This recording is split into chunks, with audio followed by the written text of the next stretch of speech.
जय हिंद प्यारे दोस्तों। एक बार फिर से आप सभी का वयम जीएस रिसर्च सेंटर पर स्वागत है।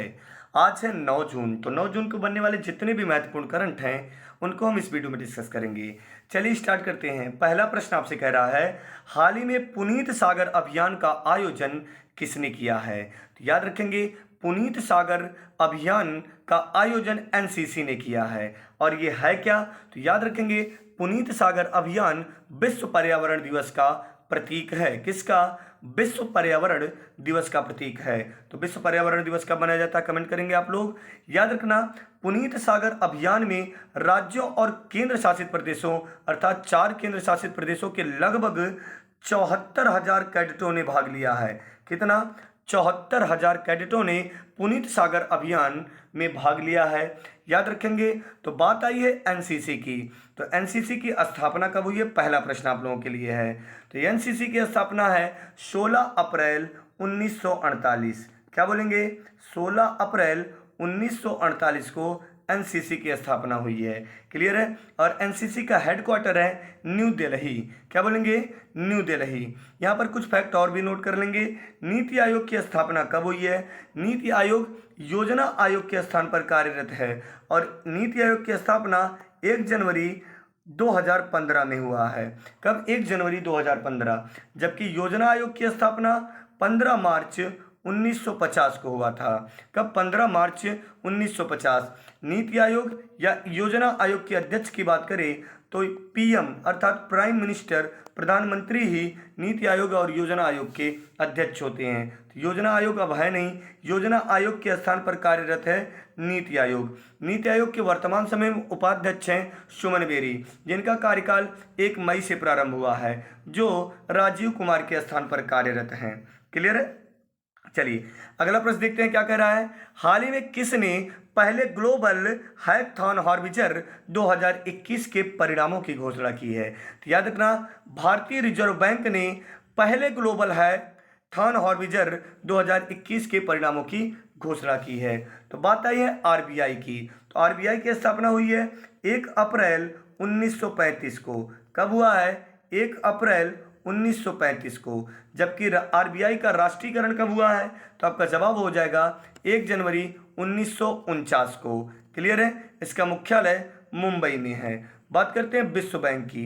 तो विश्व बैंक की स्थापना हुई है जुलाई 1944 में। कब हुआ है? जुलाई 1944 में। अगर हम बात करें कि विश्व बैंक का हेडक्वार्टर कहाँ पर है, मुख्यालय कहाँ पर है, तो आपका जवाब हो जाएगा वाशिंगटन डीसी। क्या बोलेंगे? Washington DC. चलिए अगले प्रश्न पे चलते हैं। हाल ही में किस राज्य के मुख्यमंत्री के स्टालिन, नाम से समझ गए होंगे, तमिलनाडु। तो हाल ही में किस राज्य के मुख्यमंत्री के स्टालिन ने लग्जरी लाइनर एम्प्रेस को हरी झंडी दिखाई है? तो याद रखना, तमिलनाडु राज्य के मुख्यमंत्री, कहाँ के? तमिलनाडु राज्य के मुख्यमंत्री के स्टालिन ने लग्जरी लाइनर एम्प्रेस की हरी झंडी दिखाई है। तो ये देखेंगे एम्प्रेस लाइनर एम्प्रेस है।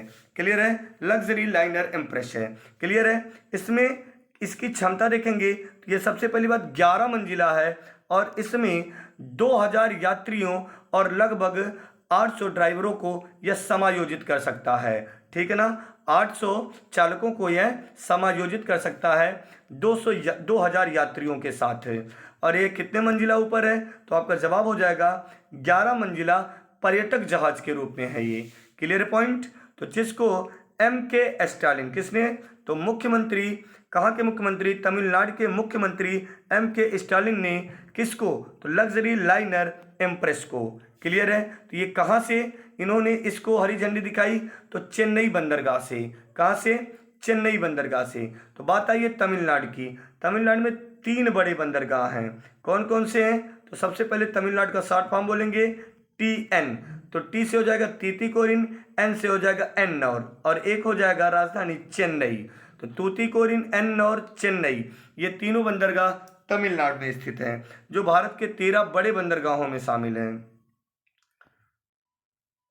हाल ही में आईफा अवार्ड 2022 में किसे सर्वश्रेष्ठ अभिनेता के पुरस्कार से सम्मानित किया गया है? तो याद रखना, हाल ही में आईफा अवार्ड 2022 से विक्की कौशल को, किसे, विक्की कौशल को सर्वश्रेष्ठ अभिनेता के पुरस्कार से सम्मानित किया गया है।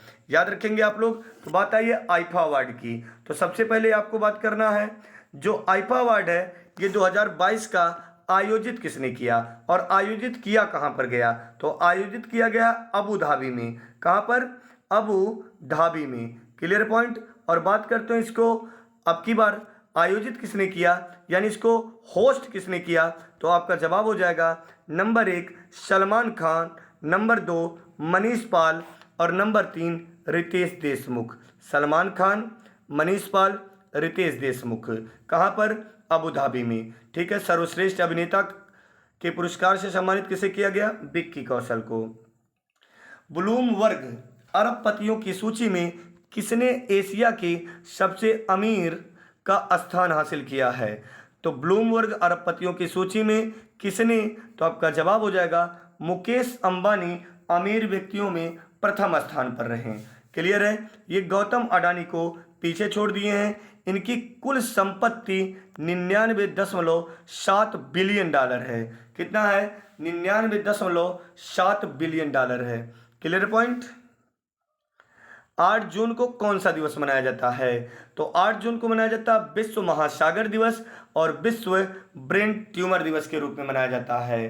क्या मनाया जाता है, विश्व महासागर दिवस और विश्व ब्रेन ट्यूमर दिवस के रूप में मनाया जाता है 8 जून को।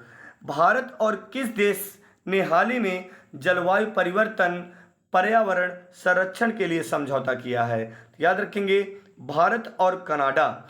भारत और कनाडा क्या किया है, जलवायु परिवर्तन पर्यावरण संरक्षण के लिए समझौता किया है। याद रखेंगे कनाडा की राजधानी क्या है, ओटावा। हडसन की खाड़ी कहाँ पर स्थित है, तो आपका जवाब हो जाएगा कनाडा में। देखेंगे 49 अंश उत्तरी अक्षांश रेखा और ग्रेट लेक। ग्रेट लेक में 5 झीलें हैं। कितनी झीलें हैं, 5 झीलें हैं। तो ग्रेट लेक में 5 झीलें हैं। 49 अंश उत्तरी अक्षांश रेखा और ग्रेट लेक मिलकर कनाडा और यूएसए के बीच सीमा रेखा बनाती हैं। कनाडा और यूएसए के बीच सीमा रेखा बनाती हैं। तो याद रखना, एक बार पुनः रिपीट कर रहा हूँ, भारत और कनाडा ने जलवायु परिवर्तन पर्यावरण संरक्षण के लिए समझौता किया है। Clear point. विश्व खाद्य सुरक्षा दिवस कब मनाया जाता है, तो विश्व खाद्य सुरक्षा दिवस 7 जून को मनाया जाता है। कब मनाया जाता है, 7 जून को। तो याद रखना विश्व खाद्य सुरक्षा दिवस 7 जून को। तो 7 जून 2022 की थीम रखी गई है सुरक्षित भोजन बेहतर स्वास्थ्य। सुरक्षित भोजन बेहतर स्वास्थ्य। क्लियर है ना। तो विश्व खाद्य दिवस कब मनाया जाएगा, 7 जून को। 2022 की थीम याद रखेंगे सुरक्षित भोजन बेहतर स्वास्थ्य। क्लियर है। आइए अगले प्रश्न पे चलते हैं। तो UIC international fashionable railway award, जिसे क्या कहा जाता है, ISRA। क्लियर है। तो ISRA बोल सकते हैं। तो UIC international fashionable railway award द्वारा किस देश की रेलवे को सम्मानित किया गया है, तो याद रखेंगे ISRA के द्वारा भारतीय रेलवे को सम्मानित किया गया है। किसे, भारतीय रेलवे को सम्मानित किया गया है। चलिए अगले प्रश्न पे चलते हैं। हाल ही में किस मंत्री ने life style for the environment आंदोलन की शुरुआत की है, तो याद रखना नरेंद्र मोदी। प्रधानमंत्री नरेंद्र मोदी ने life style for the environment आंदोलन की शुरुआत की है। Clear point. हाल ही में बाल्टिक सागर में हो रहे बाल्टोप्स नौसेना अभ्यास फिनलैंड और किस देश के बीच हो रहा है, तो बाल्टिक सागर में हो रहे बाल्टोप्स नौसेना फिनलैंड और स्वीडन के बीच हो रहा है। किसके, फिनलैंड और स्वीडन के बीच बाल्टिक सागर में बाल्टोप्स नौसेना अभ्यास हो रहा है। बाल्टोप्स नौसेना अभ्यास स्वीडन और फिनलैंड के बीच हो रहा है। तो याद रखेंगे फिनलैंड को 1000 झीलों का देश कहा जाता है। क्लियर है। स्वीडन की राजधानी है स्टॉकहोम। क्या बोलेंगे, स्टॉकहोम। स्वीडन में ही नोबेल पुरस्कार दिया जाता है, जबकि शांति का नोबेल पुरस्कार कहाँ पर दिया जाता है, नॉर्वे की राजधानी ओस्लो में। बाकी सभी स्वीडन में दिया जाता है। क्लियर है। कुल कितने विषयों में नोबेल दिया जाता है, 6 विषयों में। नोबेल पुरस्कार की शुरुआत 1901 में हुई थी। Clear point. चलिए प्रीवियस डे के रिवीजन करते हैं। नियम वही रहेंगे, वीडियो को पॉज करके आपको अपना आंसर कमेंट करना रहेगा, लास्ट में आपको बताना आपके कितने सही हैं। तो पहला प्रश्न देखेंगे आप लोग, हाल ही में किसने लेह में माई पैड माई राइट, क्या बोलेंगे, माई पैड माई राइट कार्यक्रम का शुभारंभ किया है। तो याद रखेंगे नाबार्ड के अध्यक्ष डॉक्टर GR चिंताला। तो नाबार्ड के अध्यक्ष डॉक्टर GR चिंताला ने लेह में माई पैड माई राइट कार्यक्रम का शुभारंभ किया है। भारत और किस देश के बीच संयुक्त सैन्य संप्रति एक्स का आयोजन किया जा रहा है। तो संप्रति की संपत्ति सबसे ज्यादा जो सीमा बनाता है अर्थात बांग्लादेश। तो भारत और बांग्लादेश के बीच संयुक्त सैन्य संप्रति एक्स का अभ्यास का आयोजन किया जा रहा है। French open grand slam tennis tournament 2022 पुरुष एकल का खिताब किसने जीता। उम्मीद करते हैं आप लोग कमेंट कर चुके होंगे। Rafael Nadal. किसने जीता, राफेल नडाल। राष्ट्रपति रामनाथ कोविंद द्वारा किस राज्य में संत कबीर और अनुसंधान केंद्र का उद्घाटन किया गया है। उम्मीद करते हैं यह भी जवाब आप दे चुके होंगे, उत्तर प्रदेश। तो सेशन यहीं पे समाप्त होता है। अगर अभी भी आप चैनल सब्सक्राइब ना किए हों तो प्लीज़ लाल रंग की बटन दबा के चैनल सब्सक्राइब कर लें, साथ में वीडियो को शेयर करना ना भूलें। जय हिंद।